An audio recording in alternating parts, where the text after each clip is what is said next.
Now on to our last segment. The Amazon rainforest fires, which show no sign of slowing down, has triggered global alarm about the damage to one of the world's most important ecosystems. It has also highlighted the important role forests play in the fight against climate change. The G7 world leaders, including Canada and the UK, agreed to an immediate US $20 million fund to help Amazon countries fight the wildfires and to launch an initiative to protect the rainforest. To tell us more, I have Assistant Foreign Editor David here with me. Hi, David. Hi, Lisa. Hello. Hi. So, the Amazon is pretty far away from us, but what's happening in Amazon could have lasting effects worldwide. So what is the worst case scenario for the Amazon and the impact on the world's climate if the fires are to continue? So the Amazon has faced deforestation and fires for many years. This year is particularly bad, but it's part of a accumulation of destruction. And what scientists fear is that, in the worst case scenario, is that the Amazon will lose its kind of life-giving processes for the planet. And by that I mean the Amazon itself is one of the world's largest carbon sinks, and it soaks up a large amount of carbon dioxide, which mankind is producing in abundance by burning fossil fuels, and that is accumulating in the atmosphere, heating it up, and basically changing the weather and raising sea levels. Now, the Amazon is slowing that down because the billions of trees in the Amazon are soaking up a lot of that excess CO2 as part of the natural process, and in return release a lot of oxygen. Something like 20% of the oxygen that we breathe in, that we rely on, comes from the trees, the plants in the Amazon. And the Amazon also is a huge store of fresh water. And the trees pump a lot of that back up into the atmosphere, causing rain. So it's a major climate regulator. So the worst case scenario is if that all stops. And that could happen. And it could happen, some scientists say that if you lose up to about a quarter of the rainforest, so about a quarter is cut down,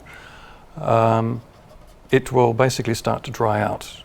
It'll start a snowball effect in which droughts become more intense, fires will then become more intense, the forest can't regenerate, rivers will start to shrink, and it'll basically go from a wet, moist, very species-rich rainforest into like a savanna. And that will basically accelerate climate change.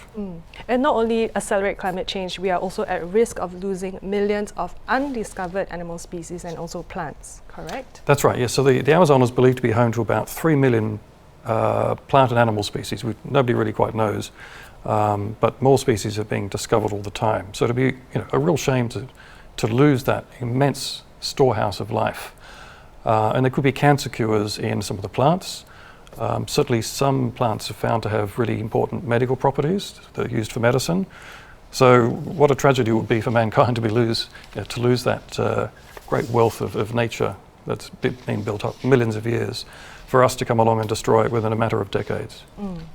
Now, before this current fire, the Amazon rainforest was already in danger. So Brazil's President Jair Bolsonaro, he has been known to be very pro-development, and he also undermined the protection of the Amazon, and he also turned a blind eye to illegal deforestation. Do you think more pressure and attention should be on governments worldwide, so not just Brazil's government, but governments worldwide and their policies? Absolutely. Because what's happening is in the Amazon is being repeated in many other places. Africa is losing large portions of its rainforest. Indonesia's rainforests, the third largest in the world, it's right on our doorstep. That's also under threat. Some efforts are being made by the Indonesian government to try to reduce that damage. So basically, governments around the world need to get the message that we need to change our practices in how we manage the land, how we grow our food, the way mining companies operate.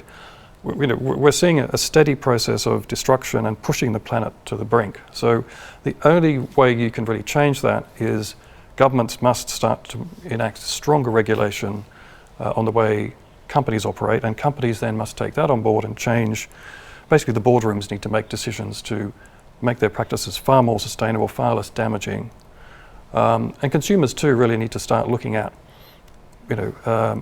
what they're buying, and the companies that make the products.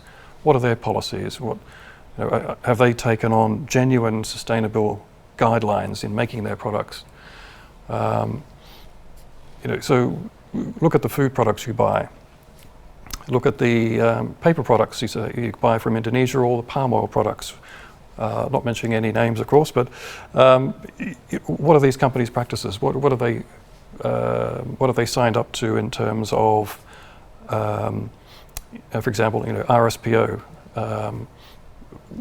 What are they? What policies are they following for limiting deforestation, making their products far more sustainable? And also on an individual level, we were discussing this earlier, you recommended that we cut out meat from our diets and also maybe join NGOs, raise awareness for all these campaigns. Is that right? Yeah, so there's a lot you can do. You can certainly change your diet. Meat is one thing that people can reduce. The process of cattle raising does produce a lot of greenhouse gas emissions in two ways. Cattle ranching can lead to wholesale deforestation, the cattle need to graze, right? So, and that's happened a lot in the Amazon. It's happened to some extent in Australia as well. But cattle and sheep and other ruminants also produce a lot of methane, which is an even more powerful greenhouse gas than CO2. And that's part of the reason why agriculture and forestry produce up to about a quarter of mankind's greenhouse gas emissions. So the only way you're really going to get a handle on climate change and cutting emissions is to also tackle the agriculture sector. Now, David, I have a last question for you. Do you think the Amazon fires can be contained? Tough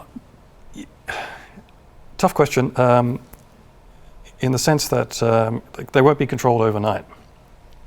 There are literally hundreds of fires popping up each day. Some of them are small. I guess one benefit is that, or good news I guess, is that unlike Indonesia, Brazil does not have a lot of deep peat. So these fires can usually, with a concerted effort, be put out. You just have to stop people from lighting new ones. I guess that's the hard part. So a lot of fires in Indonesia, particularly on deep peatland, if they get into the deep peat, they'll burn for months until the wet season. So I think for Brazil, if Bolsonaro makes good at his pledge and bringing in the military, getting tens of thousands of troops out there fighting the fires, they should be able to get it under control. I hope so too. Right. Thank you so much, David. Okay, thanks.